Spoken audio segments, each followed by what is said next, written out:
नमस्कार दोस्तों, मैं हूं संदीप। आपका ज्ञान क्यूरियोसिटी में स्वागत है। दोस्तों, ये वीडियो पूरा देखने के बाद ये क्लियर हो जाएगा आपके दिमाग में कि किसी देश का आत्मनिर्भर होना कितना ज़्यादा ज़रूरी है। खुद के प्रोडक्ट्स का इस्तेमाल करना, खुद के डिफेंस सेक्टर को इस्तेमाल करना, खुद हथियारों का मैन्युफैक्चर करना कितना ज़्यादा अहम हो गया है, ये आपको इस वीडियो में पता चलेगा। मैं ऐसा क्यों कह रहा हूँ, आपको बता दूँ कि भारत ने 35,000 करोड़ का एक डील रशिया के साथ करके रखा था।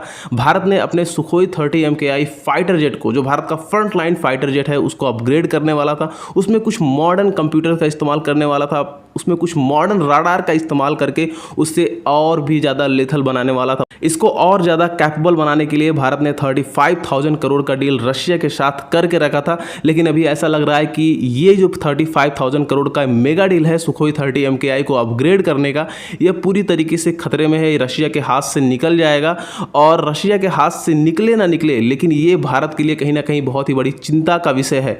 और अब भारत के सामने ये एक बहुत बड़ा चैलेंज है कि वो अपने सुखोई 30 MKI को अब कैसे अपग्रेड करेगा, जो हम बहुत ही भारी मात्रा में सुखोई 30 MKI का इस्तेमाल करते हैं अपने वायुसेना में। तो आज इस वीडियो में आपको सब कुछ बताऊंगा कि ये 35,000 का मेगा डील कैंसिल क्यों होने जा रहा है, और भारत रशिया के बिना हेल्प के कैसे अपने सुखोई 30 MKI को अपग्रेड कर सकता है। तो इस वीडियो को अंत तक जरूर देखिएगा, आपका सारा कन्फ्यूजन मैं यहाँ पर दूर करने की कोशिश करूँगा।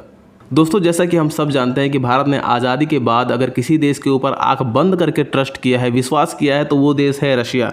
और कहीं ना कहीं रशिया ने भी भारत को कभी निराश नहीं किया है। हर मुश्किल वक्त पर, हर बुरे दौर पर भारत के साथ खड़ा दिखाई दिया है। और यही एक वजह है जिसकी वजह से भारत ने रशिया के साथ बहुत ही ज़्यादा डिफेंस इक्विपमेंट परचेज किया है, खरीद रखा है। और आज के वक्त हमारी जो डिपेंडेंसी है रशिया के ऊपर काफ़ी ज़्यादा बढ़ चुकी है। और भारत को अगर किसी भी हथियार को अपग्रेड करना हो, मॉडर्नाइज करना हो, तो उसमें कहीं ना कहीं रशिया का हेल्प बहुत ज़्यादा ज़रूरी है। और दोस्तों, आपको बता दूं कि हम अपने वायुसेना में बहुत ही ज़्यादा फाइटर जेट का इस्तेमाल करते हैं जो रशियन मेड हैं, चाहे MiG-21 बाइसन फाइटर जेट हो, MiG-29 हो, सुखोई 30 MKI हो। ऐसे बहुत सारे फाइटर जेट्स हैं जो इंडियन वायुसेना की अपनी सेवाएं दे रही हैं, जिसमें से भारत सुखोई 30 MKI के 272 यूनिट्स का इस्तेमाल करता है, जो एक ह्यूज मात्रा में भारत इसका इस्तेमाल करता है। और भारत चाहता है कि इसको और ज़्यादा अपग्रेड किया जाए, जैसे कि मैंने आपको पहले बताया, जिसके अपग्रेडेशन के लिए भारत ने 35,000 करोड़ की डील रशिया के साथ करके रखी थी। लेकिन रशिया यूक्रेन के वॉर के चलते अब रशिया कहीं ना कहीं इससे अपना पीछा छुड़ाना चाहता है, क्योंकि रशिया खुद अपने फाइटर जेट को अपग्रेड करने में लगा है, उसको रिपेयर करने में लगा है। क्योंकि किसी भी वार में फाइटर जेट का एक बहुत ही अहम रोल होता है, और रशिया अपने फाइटर जेट को रिपेयर करके, उनको अपग्रेड करके यूक्रेन के ऊपर एयर स्ट्राइक करने के लिए लगातार भेज रहा है। तो ऐसे में उनके जितने भी इंजीनियर हैं, उनके जितने भी मैकेनिक हैं, इसी में लगे हुए हैं। तो भारत का ये 35,000 करोड़ का मेगा डील अभी के लिए खतरे में है। और आपको बता दूं कि ये भारत के लिए क्यों ज़रूरी था, भारत इसमें क्या क्या अपग्रेड करने वाला था, वो मैं आपको एक एक करके बता दूं।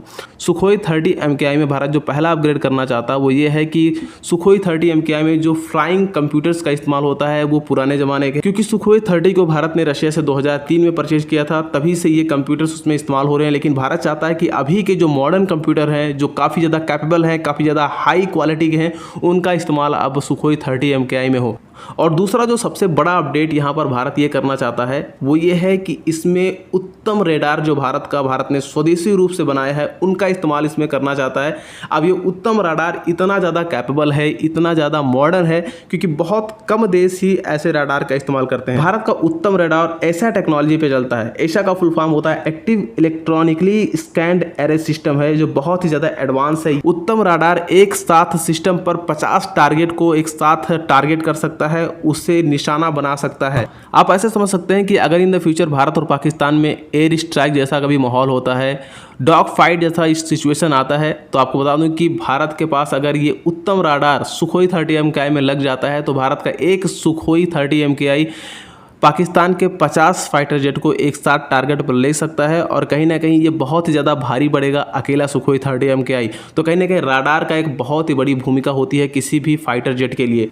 और भारत के उत्तम राडार का जो रेंज है वो करीब 100 किलोमीटर तक है, और भारत इन राडार का इस्तेमाल तेजस MK1 और MK2 में अभी के लिए कर रहा है। और दोस्तों, आपके मन में एक सवाल यहाँ चल रहा होगा कि सुखोई 30 MKI रशिया से हमने परचेज किया था, और रशिया अभी खुद वार में है, तो ऐसे में कहीं ना कहीं हमारे स्पेयर पार्ट्स में कमी हो जाएगी। और इन द फ्यूचर अभी हाल ही में अगर चाइना भारत के ऊपर आक्रमण कर देता है, या अभी पाकिस्तान आक्रमण कर देता है, तो भारत इन फाइटर जेट का इस्तेमाल कैसे करेगा। तो दोस्तों, आपको बता दूं कि यहाँ पर भारत के पास स्पेयर पार्ट्स की बिल्कुल भी कमी नहीं है, क्योंकि भारत हर साल रशिया से करीब 6,000 करोड़ के इक्विपमेंट्स मंगवा लेता है, जिसके हिसाब से भारत के पास अभी के लिए भरपूर मात्रा में स्पेयर पार्ट्स हैं। अगर किसी भी तरीके से वॉर होता है चाइना और पाकिस्तान से, तो हमारे फाइटर जेट पूरी तरीके से रेडी रहेंगे। तो आप ऐसा मत सोचिए कि भारत के पास स्पेयर पार्ट्स की कमी है।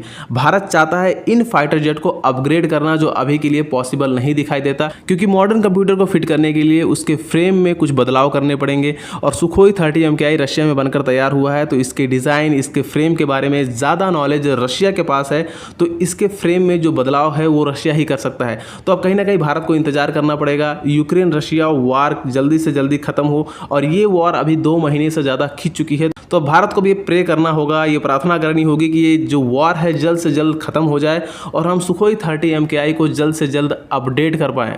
और दोस्तों अगर मैं बात करता हूँ अपने ओपिनियन की, दोस्तों मेरा ओपिनियन ये है कि भारत अगर 35,000 करोड़ अगर DRDO पे खर्च करता है, भारत में खर्च करता है अपने हथियार मैन्युफैक्चरिंग को लेकर, वेपन मैन्युफैक्चरिंग को लेकर, तो कहीं ना कहीं भारत के लिए लॉन्ग टर्म में बहुत ज़्यादा बेनिफिट रहेगा। क्योंकि आप किसी भी देश के साथ हथियार खरीदते हैं और उस देश में अगर वार जैसा सिचुएशन होता है, चाहे वो रशिया हो, चाहे अमेरिका हो, चाहे चाइना हो, या कोई भी फ्रांस जैसा देश हो, तो वहाँ पर कहीं ना कहीं वो देश पहले अपने आप को देखेगा, फिर किसी देश को वो जाके देखेगा, क्योंकि खुद की सुरक्षा सबसे ज़्यादा इंपॉर्टेंट होती है किसी भी देश के लिए।